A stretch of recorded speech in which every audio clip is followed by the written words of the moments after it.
With a journalist or media worker killed every day on average in the Israel-Hamas war, the head of the global organization representing the profession said Monday that it has become a conflict beyond compare. About 60 have been killed since the October 7th start of the war, already close to the same number of journalists killed during the entire Vietnam War half a century ago. Other brutal wars in the Middle East have not come close to the intensity of the current one. In a war, a classical war, I can say that in Syria, in Iraq, and ex-Yugoslavia, we didn't see this kind of massacre, Anthony Belanger, the General Secretary of the International Federation of Journalists, told the Associated Press. And since the end of the week-long ceasefire in Gaza on Friday, the misery has continued, he said. Unfortunately, we received the bad news this weekend after the end of the ceasefire, and at least 3 or 4 were killed. Belanger said they are mourning around 60 journalists, including at least 51 Palestinian ones and also Israeli and Lebanese. Most were killed during Israel's bombardment in the Gaza Strip.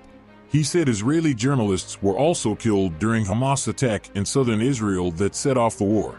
He said those numbers are based on all available sources that the Federation uses for its annual report. Along with the human toll, the premises of many media organizations in Gaza have been destroyed, he said.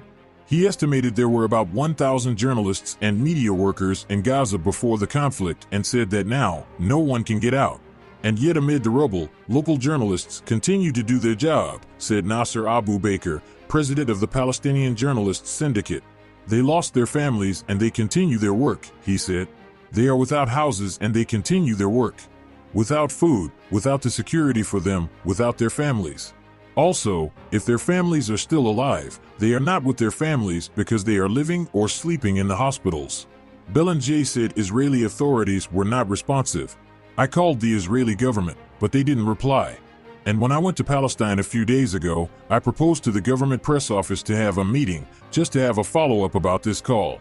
But nobody replies, he said.